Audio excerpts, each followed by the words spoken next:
কেন মাত্র 36 ঘন্টার ব্যবধানে চরম অপমানজনকভাবে পিছু হটতে হলো? কিভাবে একটি মাত্র সিদ্ধান্তে লাইফলাইন সেই সিস্টেমটা আজ ধ্বংসের দ্বার প্রান্তে এসে দাঁড়িয়েছে? কিন্তু অবাক করা বিষয় হলো, এই ঘোষণার মাত্র 36 ঘন্টা পার হতে না হতেই রীতিমতো হাঁটু গেড়ে বসতে হয় এবং এই প্রজেক্ট সম্পূর্ণভাবে স্থগিত করতে হয়। 15 বছরের সেই অভিজ্ঞতা ফেল মার সামনে আমি মনে করি যদি 2-4টা বাঘের বাচ্চা থাকতো এই এলাকাতে ঢুইকা গুটিবাজি করার কোনো সুযোগ থাকতো না। সবাইকে অবাক করে দিয়ে ভারতের প্রতাপশালী কট্টরপন্থী শাসক গোষ্ঠী বিজেপি, যাদের হুঙ্কারে নাকি পুরো উপমহাদেশ কাঁপে, তারা আজ একটি নাম শুনলেই আতঙ্কে শিউরে ওঠে। নামটা হলো বাংলাদেশ জামায়াত ইসলামী। যে জামায়াত ইসলামীকে দিনের পর দিন উগ্রবাদী, ভারত বিরোধী এবং সন্ত্রাসী তকমা দিয়ে কোণঠাসা করার চেষ্টা করা হয়েছে, আজ সেই দলের উত্থান দেখেই রাতের ঘুম হারাম হয়ে গেছে নরেন্দ্র মোদী আর অমিত শাহের। তিনি ভিতরে ভিতরে গোপনে গোপনে এমন কিছু কাজ করছেন, নীরবে, খুব নীরবে, এটা কিন্তু বাইরে থেকে বোঝা যাচ্ছে না। নীরবে নিভৃতে তিনি এমন কিছু কাজ করছেন যে কাজগুলোর কারণে দিল্লির চোখের ঘুম ছুটে গেছে। রাত্রে নরেন্দ্র মোদী ঘুমাতে পারে না, দিল্লি ঘুমাতে পারে না, তার কপালের উপরে ছোট ছোট ঘামের বিন্দু জমেছে। আমাদের দেশে বিশেষ করে পার্লামেন্টে যাদের নাড়াচাড়া দেখেন, প্রশ্ন আসে কে দড়ি টানে? সেই দড়িটা কোথা থেকে টান দেওয়া হয় জাতি বুঝে। অন্তহীন প্রতারণা করে বিএনপি কার্যত ফেসে যাচ্ছে। এরকম ভয়াবহ প্রতারণা করে এমন কাণ্ড ঘটিয়ে পৃথিবীর ইতিহাসে এরকম কোনো এক্সাম্পল নেই যে কোনো রেজিম পূর্ণ মেয়াদে ক্ষমতা থাকতে পেরেছে। এই গেরুয়া পতাকা বাংলাদেশের কাছে এসে গেছে। তো মুসলমানরা যদি সজাগ না থাকে, মুসলমানরা যদি ইমানি চর্চা না থাকে, তাহলে কিন্তু এই গেরুয়া পতাকা আমরা ঠেকাতে পারবো। আসসালামু আলাইকুম প্রিয় দর্শক শ্রোতা, আশা করি সবাই ভালো আছেন।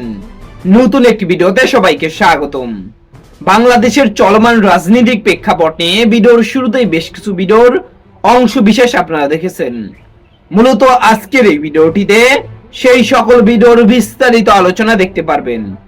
ভিডিওর শুরুতেই যে সকল ভিডিও দেখেছেন তা থেকে হয়তো ইতিমধ্যেই আন্দাজ করতে পেরেছেন আজকের এই ভিডিওটি কতটুকু গুরুত্বপূর্ণ হতে চলেছে।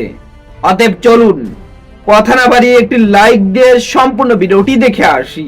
ভারতের প্রতাপশালী কট্টরপন্থী শাসক গোষ্ঠী বিজেপি, যাদের হুঙ্কারে নাকি পুরো উপমহাদেশ কাঁপে, তারা আজ একটি নাম শুনলেই আতঙ্কে শিউরে ওঠে। নামটা হলো বাংলাদেশ জামায়াত ইসলামী।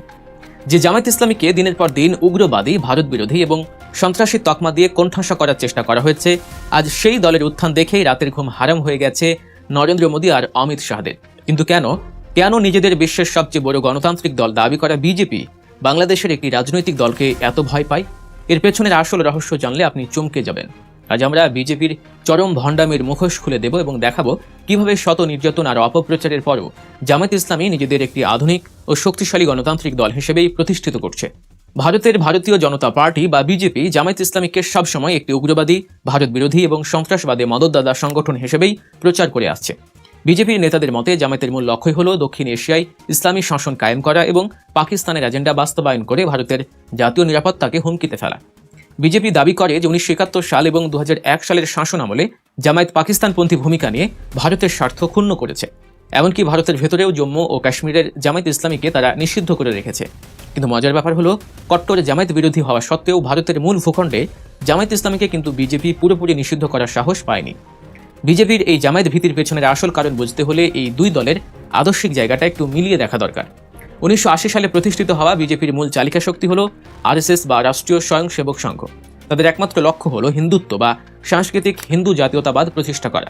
তারা ভারতকে একটি হিন্দু প্রধান রাষ্ট্র হিসেবেই দেখতে চায়।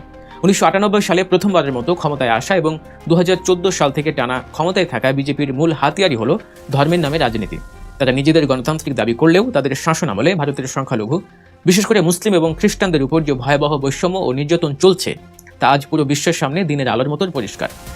ডিজিটাল ইন্ডিয়া বা জিএসটি সংস্কারের মতো অর্থনৈতিক চমক দেখালেও কাশ্মীরের 370 ধারা বাতিল করে মুসলিমদের অধিকার হরণ, সংখ্যালঘুদের উপর প্রতিনিয়ত হামলা এবং সংবাদ মাধ্যমের স্বাধীনতা কেড়ে নেয়া বিজেপি প্রমাণ করেছে যে তারাই মূলত একটি চরমপন্থী, উগ্র ও অসহিষ্ণু দল। অন্যদিকে 1941 সালে সৈয়দ আবুল আলা মওদুদির হাতে প্রতিষ্ঠিত বাংলাদেশ জামায়াত ইসলামী শত বাধা পেরিয়ে আজ বাংলাদেশের অন্যতম প্রধান রাজনৈতিক শক্তি। 71-এর পর বেশ কয়েক বছর নিষিদ্ধ থাকলে 1978 সালে তারা নতুনভাবে সংগঠিত হয়। জামায়াতের মূল আদর্শ হল রাজনৈতিক ইসলাম। কোরআন ও সুন্নাহর ভিত্তিতে একটি ন্যায়ভিত্তিক রাষ্ট্র গঠনই তাদের লক্ষ্য।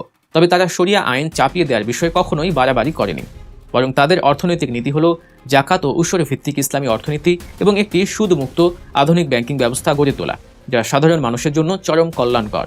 বিজেপি এবং ভারতপন্থী গণমাধ্যমগুলো সবসময় জামায়াতের বিরুদ্ধে 1971 সালের মুক্তিযুদ্ধের সময়কার কিছু অভিযোগ এবং 2001 সাল থেকে 2006 সাল পর্যন্ত ক্ষমতায় থাকাকালীন ঘটনার ধোঁয়া তুলে অপপ্রচার চালায়।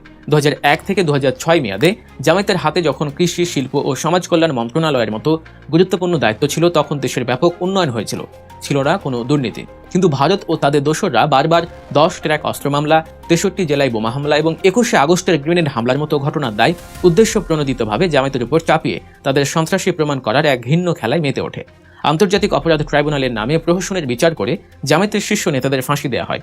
2016 সালে জামায়াতের আমির মতিউর রহমান নিজামীর ফাঁসির সময় ভারত সরাসরি সেই বিচার প্রক্রিয়াকে নির্লজ্জভাবে সমর্থন জানিয়েছিল, যে একটি স্বাধীন দেশের অভ্যন্তরীণ রাজনীতিতে চরম হস্তক্ষেপ ছাড়া আর কিছুই নয়। কিন্তু এত জুলুম, এত অপপ্রচার আর শীর্ষ নেতাদের হত্যার পরও কি জামায়াতকে দমানো গেছে? মোটেও না। বরং 2024 সালের শেখ হাসিনা সরকারের পতনের পর জামায়াত ইসলামী আরও শক্তিশালী হয়ে ফিরে এসেছে, আর তাতেই বিজেপির নেতাদের বুকে কাঁপুনি ধরে গেছে। পশ্চিমবঙ্গের বিজেপি নেতা শুভেন্দু অধিকারী থেকে শুরু করে খোদ অমিত শাহ এবং নরেন্দ্র মোদী এখন তাদের রাজনৈতিক স্বার্থে জামায়াত জুজু ব্যবহার করছেন। শুভেন্দু অধিকারী তো বলেই দিয়েছেন বাংলাদেশে হিন্দুদের উপর নাকি সুপরিকল্পিত হামলা হচ্ছে এবং এর পেছনে জামায়াত জড়িত। তারা নাকি বাংলাদেশে একটি তালিবানি মডেল প্রতিষ্ঠা করতে চায়। অথচ বাস্তবতা হলো নির্বাচনের পর এ পর্যন্ত পশ্চিমবঙ্গে 4 জন মুসলিমকেই খুন করা হয়েছে এবং এটি করেছে বিজেপি সমর্থিত তাদের জঙ্গি সংগঠনগুলো। স্বরাষ্ট্রমন্ত্রী অমিত শাহ সীমান্ত দিয়ে অনুপ্রবেশের ভয় দেখিয়ে পরোক্ষভাবে জামায়াতকে আক্রমণ করেছেন। আসলে বিজেপির এই কান্নাকাটি করার কারণ অন্য জায়গায়। বিজেপি খুব ভালো করেই জানে যে তাদের ফ্যাসিবাদী ও আধিপত্যবাদী নীতির কারণে বাংলাদেশের মানুষ তাদের ঘৃণা করে, আর জামায়াত ইসলামী সবসময় ভারতের এই আধিপত্যবাদীর বিরুদ্ধে একটি শক্ত দেয়াল হয়ে দাঁড়িয়েছে। ভারত সবসময় চেয়েছে বাংলাদেশে এমন একটি সরকার থাকুক যেটা দিল্লির কথায় উঠবে আর বসবে, কিন্তু জামায়াত ক্ষমতায় এলে ভারতের সেই দাদাগিরি আর চলবে না। তাই বিজেপি তাদের নিজেদের দেশের নির্বাচনে হিন্দু ভোট ব্যাংক ধরে রাখতে এবং সস্তা রাজনীতি করতেই জামায়াতকে একটি ভিলেন হিসেবে দাঁড় করায়। জামায়াতের বর্তমান আমির ডাক্তার শফিকুর রহমান এবং সেক্রেটারি জেনারেল রফিকুল ইসলাম খান খুব স্পষ্টভাবে বলে দিয়েছেন যে বিজেপি তাদের রাজনৈতিক ফায়দা লুটতেই জামায়াত ভীতি ছড়াচ্ছে। সবচেয়ে বড় ভণ্ডামি হলো বিজেপি নিজে ধর্মের নামে চরম উগ্রবাদ চর্চা করলেও জামায়াতকে তারা মৌলবাদী বলে গালি দেয়। অথচ জামায়াত প্রমাণ করেছে যে তারা একটি অত্যন্ত সুশৃঙ্খল, আধুনিক এবং সহনশীল রাজনৈতিক দল। জামায়াত নিজেদের ক্রমাগত আপডেট করছে। নির্বাচনের আগে তারা যে ইস্তেহার দিয়েছিল সেখানে সব দেশের সঙ্গে, এমনকি ভারতের সঙ্গেও সৌহার্দ্যপূর্ণ সম্পর্কের কথা বলা হয়েছে। সবচেয়ে অবাক করা বিষয় হলো জামায়াত ইসলামী এখন হিন্দু প্রার্থীদেরও নির্বাচনে মনোনয়ন দিচ্ছে এবং হিন্দু সম্প্রদায়ের মন্দির পাহারায় তাদের কর্মীরা সবার আগে গিয়ে দাঁড়াচ্ছে। এই দৃশ্যগুলো ভারতের গোড়া বিজেপি নেতাদের মুখে রীতিমতো চুলকানি মেখে দিয়েছে। জামায়াত প্রমাণ করে দিয়েছে যে তারা কোনো একটি নির্দিষ্ট ধর্মের নয়, বরং দলমত নির্বিশেষে পুরো বাংলাদেশের মানুষের অধিকার আদায়ের জন্য রাজনীতি করে। বিশ্বজুড়ে যখন উগ্র জাতীয়তাবাদ আর ফ্যাসিবাদের পতন ঘটছে, তখন বাংলাদেশেও জামায়াত ইসলামীর মতো একটি সুশৃঙ্খল ও আদর্শিক দলের উত্থান এখন কেবল সময়ের ব্যাপার মাত্র। হাজার বছরের পুরনো ধ্যান ধারণা থেকে বেরিয়ে এসে বাংলাদেশের মানুষ এখন অনেক বেশি সচেতন। তারা ভারতের পাতা ফাঁদে আর পা দিচ্ছে না। দিন শেষে রাজনীতির বাস্তবতা বড়ই অদ্ভুত যে বিজেপি আজ জামায়াতের নাম শুনলে বিষোদ্গার করছে, কাল যদি জামায়াত ইসলামী বাংলাদেশের রাষ্ট্র ক্ষমতায় আসে বা সরকার গঠনে বড় ভূমিকা রাখে, তখন এই বিজেপিকেই বাধ্য হয়ে জামায়াতের সাথে এক টেবিলেই বসতে হবে। কারণ রাষ্ট্র হিসেবে ভারত ও বাংলাদেশের সম্পর্ক আলাদা। তখন এই শুভেন্দু অধিকারী বা অমিত শাহদের আর কোনো উপায় থাকবে না জামায়াতকে মেনে নেওয়া ছাড়া। বাংলাদেশের রাজনীতিতে জামায়াত যে এখন সবচেয়ে বড় ফ্যাক্টর তা বিজেপি ভালো করেই বুঝে গেছে, আর এটাই তাদের সবচেয়ে বড় যন্ত্রণার কারণ। অন্তহীন প্রতারণা করে বিএনপি কার্যত ফেঁসে যাচ্ছে। এরকম ভয়াবহ প্রতারণা করে এমন কাণ্ড ঘটিয়ে পৃথিবীর ইতিহাসে এরকম কোনো এক্সাম্পল নেই যে কোনো রেজিম পূর্ণ মেয়াদে ক্ষমতা থাকতে পেরেছে। বিএনপির ক্ষমতা মাঝপথে চলে যাবে, অনিবার্য। কারণ বিএনপি যে প্রতারণা করেছে এতে তাদের ফেঁসে যাওয়াটা নিশ্চিত। এটা কোনো বিবেক বুদ্ধি সম্পন্ন কোনো ফেসিস্ট, কোনো ধান্দাবাজ সরকার এরকম বোকামি করে না। একটা লিমিট আছে। দর্শক, আমি আলোচনা করছি জামাত ইসলামের সেক্রেটারি জেনারেল অধ্যাপক মিয়া গোলাম পরের একটা বক্তব্য। খবর, প্রধানমন্ত্রীর উদ্দেশ্যে জামাত সেক্রেটারি, সংসদে নিজ ভোটের বিরুদ্ধে অবস্থান নেওয়া অন্তহীন প্রতারণা।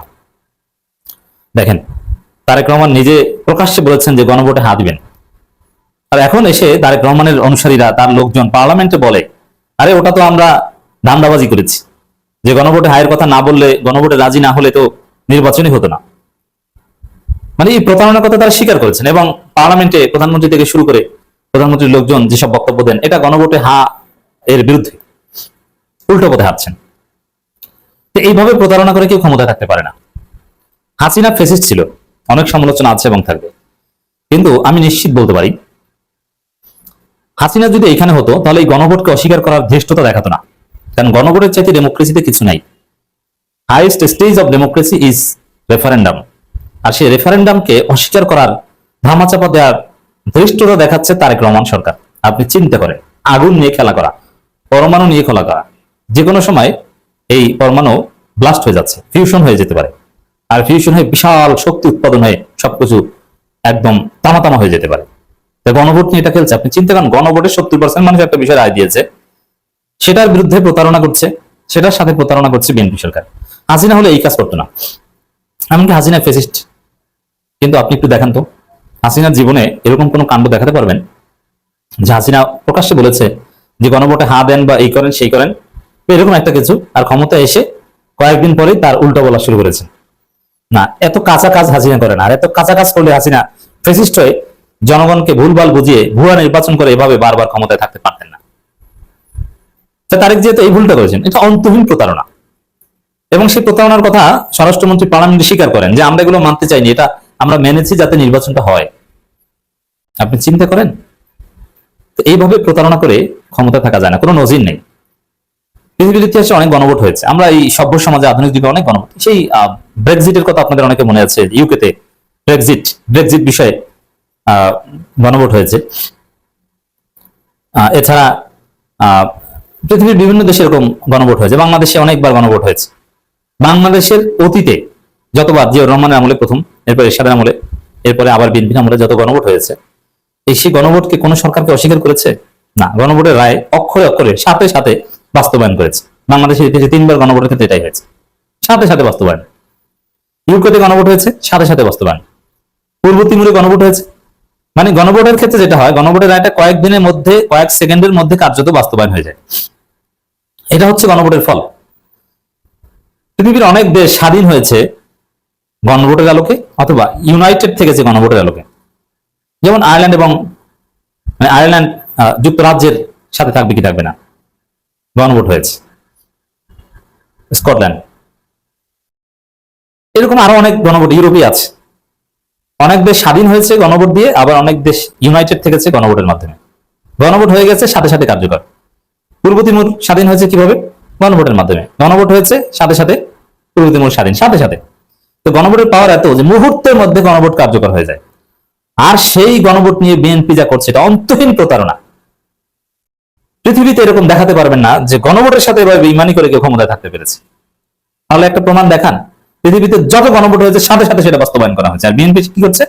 তারা বলছে যে না, গণভোট এটা তো সংবিধানে নাই, গণভোট হয়েছে, গণভোট এটা কোনো সিদ্ধান্ত না। গণভোট হয়েছে ঠিক আছে, কিন্তু সিদ্ধান্ত নেবে পার্লামেন্ট। আপনি চিন্তা করেন, জনগণ সরাসরি রায় দিয়েছে, এখন বলছে যে পার্লামেন্ট সিদ্ধান্ত নেবে। গণভোটকে আগে সরকারকে বৈধতা দিতে হবে, যেটা মানি কি মানি না এটা আগে দেখতে হবে। গণভোট ওটা তো বাধ্য হয়েছে, এইসব কথাবার্তা বলছে, এইসব কাজ করছে না, এগুলো করে কেউ ক্ষমতায় থাকতে পারে না। মানে বিএনপি সরকার বুঝতে পারেনি যে তারা কি বিষয় নিয়ে প্রতারণা করেছে। অতএব বিএনপির কপালে বিপদ আছে, এটা নিশ্চিত। গণভোটে হা ভোটের মাধ্যমে 70% ভোটার জুলাই সনদে বিএনপির দেওয়া নোট অফ ডিসেন্টকে খারিজ করে দিয়েছে বলে মন্তব্য করেছেন জামাত ইসলামী সেক্রেটারি জেনারেল মিয়া গোলাম পরোয়ার। আর বিএনপি ওগুলো নিয়ে এখন সল চাতুরি মার্কা প্রতারণামূলক ব্যাখ্যা দিচ্ছে। তারা বলছে না, নোট অফ ডিসেন্ট ওটা ওইরা নোট অফ ডিসেন্টের আলোকে বাস্তবায়ন করব, অথচ নোট অফ ডিসেন্ট কার্যত উঠে গেছে। না, তারা প্রশ্নমালা নিয়ে আবার কোর্টে পাঠায়, গণভোটের প্রশ্নমালা ঠিক হয়নি, নানান উদ্ভট যত সব কাণ্ড। এমন উদ্ভট কাণ্ড ঘাটিয়ে আপনি ক্ষমতায় থাকতে পারবেন না, আপনার ক্ষমতা টিকবে না। এটা অনিবার্য যে গণভোটের সাথে প্রতারণার ফল হচ্ছে আপনার ক্ষমতাচ্যুত। প্রধানমন্ত্রী তারেক রহমান উদ্দেশ্যে তিনি বলেছেন, শুধু জনগণ নয়, প্রধানমন্ত্রী তারেক রহমান সাহেবও নিশ্চয়ই হাতে ভোট দিয়েছেন। যেহেতু তিনি হা ভোট দিতে বলেছেন, আজকে সংসদে দাঁড়িয়ে নিজের ভোটের বিরুদ্ধে আপনি অবস্থান গ্রহণ করবেন, আপনার রায়কে আপনি অমান্য করবেন, এটা তো অন্তহীন প্রতারণা।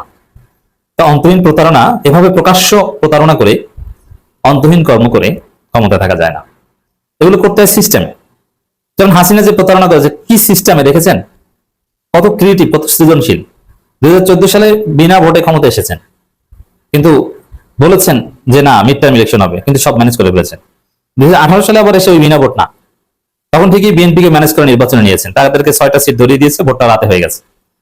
2024 সালে এসে আবার রাতে ভোট না, ভোট দিনে হয়েছে এবং জনগণ ভোট দিতে গেছে, কিন্তু দামি নির্বাচন। সিস্টেম দেখেছেন, ক্রিয়েটিভিটি, ধান্দাবাজি করতে হলে কত সৃজনশীল হওয়া দরকার। এই মেধা বিএনপির কারণে, এগুলো এসটি ইমাম সব আবিষ্কার করে দিয়ে গেছেন। এখন বিএনপি এসটি ইমাম সাজিয়েছে খলিল রহমান, অথচ খলিল রহমান তারেক রহমান কি মানে না, তিনি আসলে যুক্তরাষ্ট্রের লোক, বিএনপির এজেন্ট জাস্ট। যে কোনো সময় বিএনপিকে অস্বীকার করতে পারেন। তো দর্শক, এক কথা যদি বলি, এই যে সংবিধান সংস্কার নিয়ে যে ঘটনাটা ঘটালো, গণভোটের আলোকে সংবিধান সংস্কার পরিষদের শপথ নেওয়া বিএনপির জন্য ওয়াজিব ছিল, অথচ বিএনপি নেয়নি, নেবে না। এইসব প্রতারণা করে ক্ষমতায় থাকতে পারবেন না। আমি আশা করছি সম্পূর্ণ ভিডিওটি দেখেছেন এবং এই ভিডিওর সাপেক্ষে আপনার কি মতামত সেটা অবশ্যই কমেন্ট বক্সে জানিয়ে যাবেন। ভিডিওটি ভালো লেগে থাকলে শেয়ার করতে ভুলবেন না। আমাদের এই চ্যানেলে নতুন হয়ে থাকলে চ্যানেলটি সাবস্ক্রাইব করে চ্যানেলের পাশে থাকবেন। আর যারা ইতিমধ্যেই চ্যানেলটি সাবস্ক্রাইব করেছেন তাদেরকে অসংখ্য ধন্যবাদ।